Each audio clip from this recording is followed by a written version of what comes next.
بالله من الشيطان الرجيم بسم الله الرحمن الرحيم الحمد لله رب العالمين والصلاة والسلام على خير خلقه محمد وآله الطيبين الطاهرين واللعن الأبدي على أعدائهم أجمعين.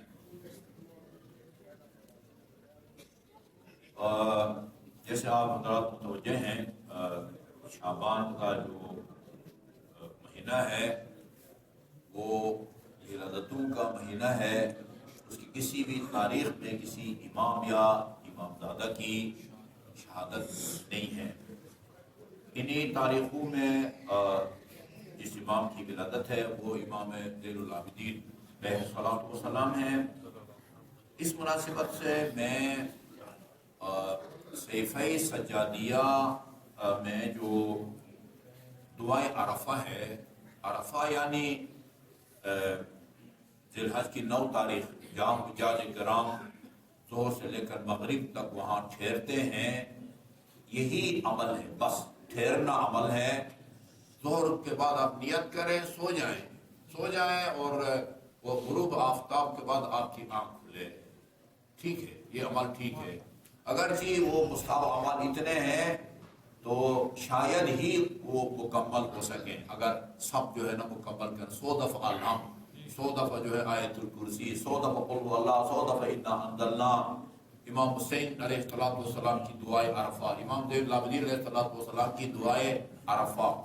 عام طور پر تقریباً سارے کاروان دعائے عرفہ امام حسین پڑھتے ہیں اور دعائے عرفہ امام زین العابدین بہت کم پڑھتے ہیں. یعنی پھر اجتماعی طور پر پھر نہیں یہ سارا ہو سکتا. الگ کسی کونے میں جا کے آدمی ذرا سپیڈ سے دونوں دعاؤں کو پڑھے پھر جو ہے وہ پڑھ سکتا ہے.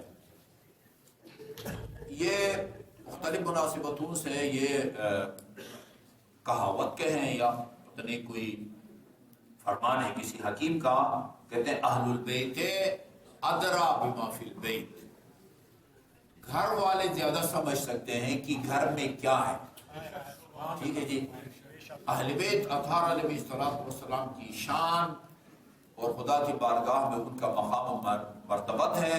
اس کو جتنا یا جیسا اہل بیت سمجھتے ہیں اتنا کوئی دوسرا نہیں سمجھ سکتا. امام زین العابدین علیہ السلام نے اس دعا میں فرمایا ہے رب صل علی عطائب اہل بیتی. خدایا یہ اہل بیت ہی ان حضرت کے پاک اور پاکیزہ اہل بیت پر درود اور سلام بھیج. رسول خدا کے پاک اور پاکیزہ وہ اہل بیت اطہار پر درود اور سلام بھیج. یہ ایک جنازہ تھا، اس کی وجہ سے بعض خواتین جو ہیں وہ اس کا اظہار کر رہی ہیں. بیتی الذین اخترتهم لامرک، یہ آپ کا عقیدہ بیان کیا ہے اور امام نے اپنا عقیدہ بیان کیا ہے. کون اہل بیت؟ وہ اہل بیت جن کو اللہ تعالیٰ نے اپنی جو الہی احکام کی تبلیغ ہے اس کے لیے تو نے ان کو اختیار کیا ہے. تو نے ان کو اختیار کیا ہے. یہ یعنی ہدایت کے لیے کسی کو ہادی یا پیشوا مقرر کرنے کا اختیار وہ اللہ تعالیٰ نے بندوں کو نہیں دیا ہے، اللہ نے اپنے پاس رکھا ہے. اور امام فرماتے ہیں کہ تو نے اپنے اس اختیار کو استعمال کر کے اپنے امور کے لیے، اپنے دین کی تبلیغ و ترویج اور اس کی حفاظت اور پاسداری کے لیے تو نے اہل بیت اطہار کو اختیار کیا ہے. اخترتہم لامرک، اپنے امر کے لیے تو نے ان کو اختیار کیا ہے. وجعلتہم خزانۃ علمک، جب اتنی شرعی ذمہ داری، سنگین اور نازک ذمہ داری اگر ان کو سونپی ہے کہ دین کی حفاظت کریں تو پھر تو نے ان کو اپنے علم کا خزانہ دار بنا دیا ہے. تو نے ان کو بنا دیا ہے، تو نے ان کو اپنے علم کا، یعنی تیرے علوم کا خزانہ اہل بیت اطہار علیہ السلام، خزانہ علمی کا وحفاظت الدین کا، یہ امامت کا تعارف اور امامت کی شرعی ذمہ داری اور اس کے فرائض منصبی کو امام علیہ السلام بیان فرما رہے ہیں۔ ایک تو نے اپنے الہی علوم کا خزانہ ان کو دیا ہے، اور دوسرا حفاظت الدین کا۔ امام، کوئی بھی امام شیعہ عقیدے کے مطابق وہ کوئی نیا دین، نئی شریعت لے کے نہیں آتا۔ ایک چھوٹا سا حکم بھی امام اپنی طرف سے اس کو نہ گھٹا سکتے ہیں نہ بڑھا سکتے ہیں، ٹھیک ہے جی۔ ان کا کام کیا ہے؟ دین کی حفاظت ہے اور اس کی پاسداری ہے۔ تو نے ان کو اپنے دین کا محافظ بنایا ہے۔ وَخُلَفَاءَكَ فِي أَرْضِكَ، وہ حضرت آدم کے بارے میں ہے نا، انی جاعلک میں نے تمہیں اپنا خلیفہ بنا دیا ہے، یہ تو نے زمین پر ان کو اپنا خلیفہ بنایا ہے۔ امام زین العابدین فرماتے ہیں کہ اہل بیت کو زمین کے اوپر تو نے ان کو اپنا خلیفہ بنایا ہے۔ وَحُجَجِكَ عَلَىٰ عِبَادِكَ، بندوں پر ان کو تو نے حجت بنا دیا ہے۔ حجت کا مطلب کیا ہوتا ہے؟ حجت اسے کہتے ہیں جس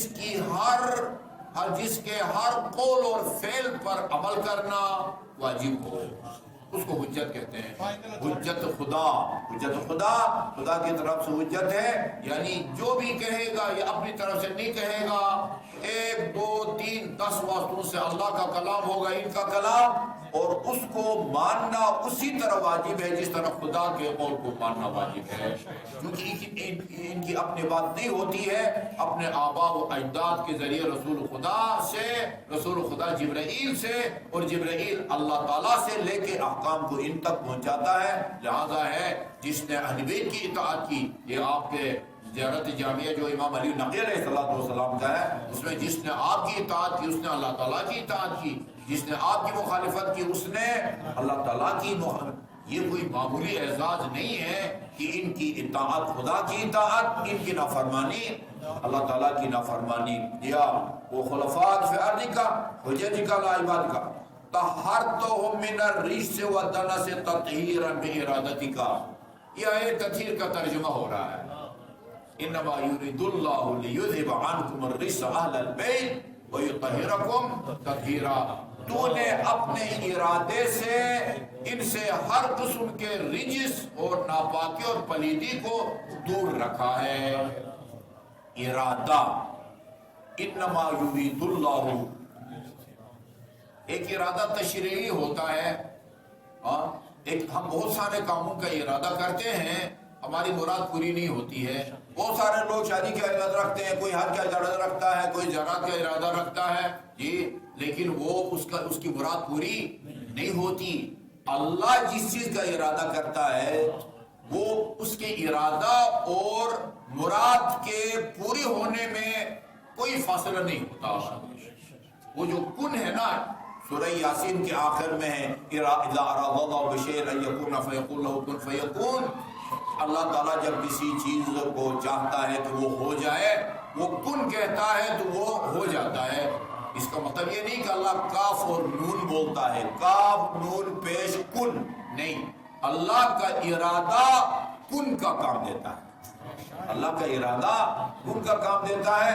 ادھر اللہ نے ارادہ فرمایا اور ادھر اہل بیت اطہار سے ہر قسم کے رجس اور پلیدی دور ہو گئی۔ تو نے اپنے ارادہ سے اہل بیت کو پاک اور پاکیزہ رکھا ہے۔ وَجَعَلْتُهُمْ وَسِيلَةً إِلَيْكَ، یہ اپنے ابھی نام لینے کی جو ہے نا وہ ضرورت نہیں ہے، ابھی وہ اس قابل بھی نہیں رہے کہ اس مقدس مقام پر جو ہے نا ان کا نام لیا جائے۔ اپنے شیعہ اثنا عشری جنہوں نے بڑی کتابیں لکھی ہیں اسی لے کے منکر ہو گئے ہیں۔ بابا یہ امام زین العابدین فرماتے ہیں وَجَعَلْتَهُمُ الْوَسِيلَةَ إِلَيْكَ، تو نے اہل بیت کو اپنے تک پہنچنے کا یا قرب کا وسیلہ بنایا ہے، کو تو نے وسیلہ بنایا ہے۔ یا والمسلک الی جنتک، اور تیری جنت تک پہنچنے کا راستہ ان کے پاس ہے، ان کو راستہ بنایا ہے، ذریعہ بنایا ہے جنت تک رسائی کا دیا۔ رب صلی اللہ علیہ محمد و آل محمد صلاۃ تجدر لهم بها،